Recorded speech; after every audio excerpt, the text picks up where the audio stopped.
I've uncovered the most incredible discovery, the Pool of Siloam, the ancient Siloam Pool. A new find at the ancient Pool of Siloam in Jerusalem has made people curious and excited. There are direct connections between this important find and stories from both the New and Old Testaments. The pool in Jerusalem's Old City has remained secret for more than 2,000 years. When it was found, it brought to light a part of the city's long religious history. A shocking event not long ago broke the peace in Jerusalem and caused a lot of worry. People in the city are scared and uncertain because of what happened, and many are looking for safety and answers. The nature of this scary event has made both locals and visitors worry about what it means for the future of this holy place. Israel's history is full of conflict and strife, with new wars starting up from time to time. From the busy streets of Tel Aviv to the narrow streets of Jerusalem, the nation's strength is often put to the test. Israel's strong character is shown by the Iron Dome defense system, which stops threats and keeps its people safe. But Israel has problems with people outside of its borders as well. Attacks have been done by groups like the Houthi movement in Lebanon, which has caused fear and made people feel more threatened. Even with all of these problems, there is still hope. Christians and people all over the world are praying and supporting Israel in the hopes of peace and stability. Archaeological digs in Jerusalem are still going on, and each new find gives us a glimpse into the city's long and interesting history. These results make us think of Israel's rich history and the strength of its people. The Pool of Siloam, which is a famous spot in Jerusalem, has become an important part of this story. During the time of the Second Temple, it was an important landmark for pilgrims because it was in the lower part of the city. The pool was more than just a place to get water. It was also the beginning of a spiritual journey to the Temple Mount, which was full of ceremonies and parties. This old pool has more meaning than just being there. For people who visit the Temple Mount, it represents a spiritual journey and a ritual cleansing.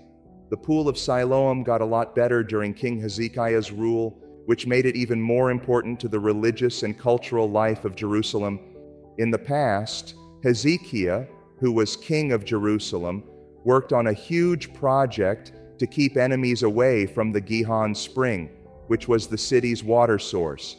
He built an amazing engineering feat called the Siloam Tunnel to replace an older one and protect the city's water supply from the threat of King Sennacherib's Assyrians. The Pool of Siloam, which got its name from the tunnel that led water to it, became an important community center and a spiritual site. In Isaiah's time, the Pool of Siloam was called the Lower Pool. Its history is linked to the growth of Jerusalem and the faith of its people. In the Bible, 2 Kings 18 and Isaiah 7 talk about this pool in terms of an older upper pool that is linked by a Canaanite tunnel. By the Second Temple period, the pool had been greatly improved, most likely during the reign of Alexander the Great, which lasted from 103 to 76 BCE. This made it a very busy place. In the New Testament, specifically in the Gospel of John, Jesus healed a blind man at the Pool of Siloam. This shows how spiritually important the place is. The pool was mostly used as a water storage area, but it was also the center of social and religious events in the community.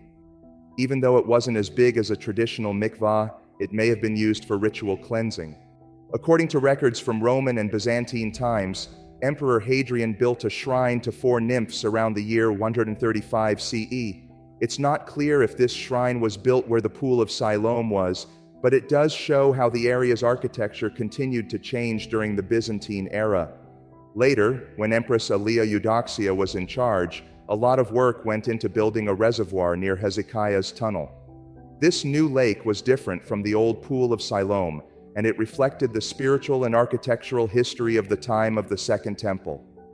It wasn't clear what the Pool of Siloam was really like, or how valuable it was until recent archaeological finds began to piece together its history and culture. King David built the Pool of Siloam in Jerusalem more than 2,000 years ago. It is still a place where people come to learn about history and find out about mysteries. Since it was built in the 7th century BCE, archaeologists are working hard to find the stories that are hidden in its structure. This old pool, which got its water from the Gihon Spring, wasn't just a place to get water. It was also a busy place for people to gather, showing how people lived their social and religious lives in ancient Jerusalem. As archaeologists dig deeper into this site, they find artifacts and relics that tell stories about the daily lives and religious ceremonies of people who lived in Jerusalem in the past. During her reign, Princess Eudoxia's power led to the building of a large temple, which improved the holy landscape near the pool, which was thought to have healing powers and attracted pilgrims looking for comfort and miracles in its waters. In 2004, a very important find revealed an old staircase that led to the pool. This created a real link to the past and gave us a glimpse into the daily and spiritual lives of people in Jesus' time. The square shape and angled ends of the pool give clues about its historical and cultural importance. The artifacts and offerings that were found add to this idea, suggesting that it was a place where the divine and the ordinary met. This archaeological treasure trove keeps revealing how faith, community, and history are all connected in Jerusalem. In this historical setting, an amazing event happened around 29 AD that caught the people of Jerusalem's attention and imagination. Jesus got into a heated argument with the Pharisees, who were the religious intellectuals of the time. Jesus was known for being very wise and healing people in amazing ways. During this event, a blind man had a miracle that changed his life. The man's sight returned after Jesus put clay on his eyes and told him to wash in the Siloam Pool. This caused both amazement and controversy. Miracles like this one not only amazed people, but they also started a religious argument about how to observe the Sabbath. Some people thought Jesus' action broke the Sabbath's holy rules, but others saw it as an act of kindness and love that embodied the true spirit of the Sabbath.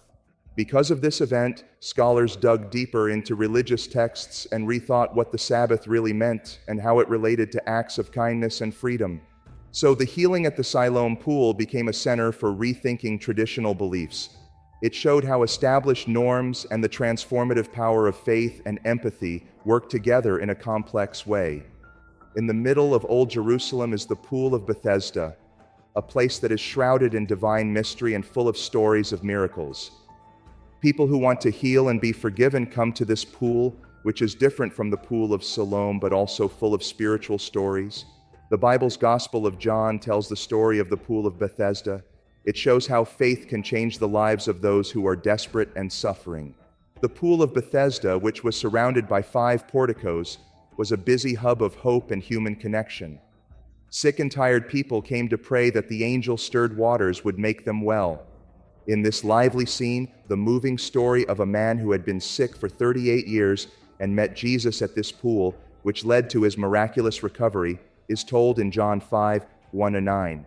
This event not only supports the pool's reputation as a place where miracles happen, but it also shows how hard it is to follow religious rules and remember Jesus' kind actions, especially his healings on the Sabbath. Some people argue that Jesus should follow religious traditions, but what he did at the Pool of Bethesda showed that his main goal was to show mercy and free people from suffering. This miracle at Bethesda has started a conversation that goes beyond its immediate setting. It has made both believers and skeptics think about the complicated dance of faith, tradition, and the search for understanding. The Pool of Siloam has been the subject of many arguments about how true the Bible is and how true history is. The Pool of Bethesda, on the other hand, offers a different kind of reflection because it has clearer biblical references and a less cloudy historical footprint. In the middle of ancient Jerusalem, where life was busy, the Pool of Bethesda was a place of hope and faith. It seemed like anything could happen there. Imagine a scene where a lot of people, each with their own story of pain and longing, are gathered around a pool that they think has healing powers. There was a man in this crowd who had been paralyzed for 38 years. His story shows how strong and hopeless people can be. Following Jesus' simple order, get up, pick up your mat, and walk, as recorded in the Gospel of John chapter 5 verses 2-9, this man's life changed forever, and his story became one of miraculous healing. This event wasn't just proof of how strong faith can be, it was also the center of a much bigger argument that was heard all over Jerusalem and beyond. The healing at Bethesda, which happened on the Sabbath, led to conversations about how to understand religious laws and what compassion really means. It went against the accepted norms and asked people to think again about what it means to be religious and kind. This wasn't just about the miraculous act of healing, it was also about understanding what spiritual beliefs mean when people are hurting.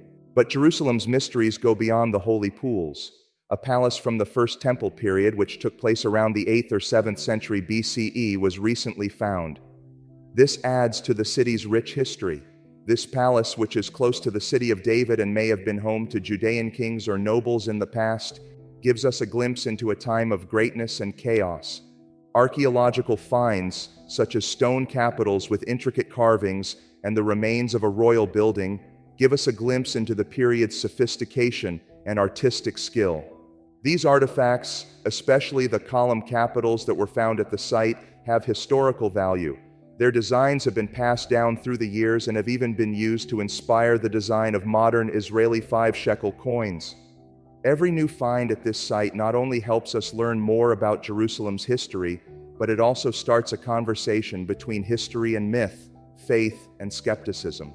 These old stones whisper secrets from many years ago, and they make us think about the mysteries of faith, history, and human endeavor. In 2007, archaeologists found old pottery seals that had been blackened by the fire that destroyed Solomon's temple in the ruins of a now forgotten part of the city.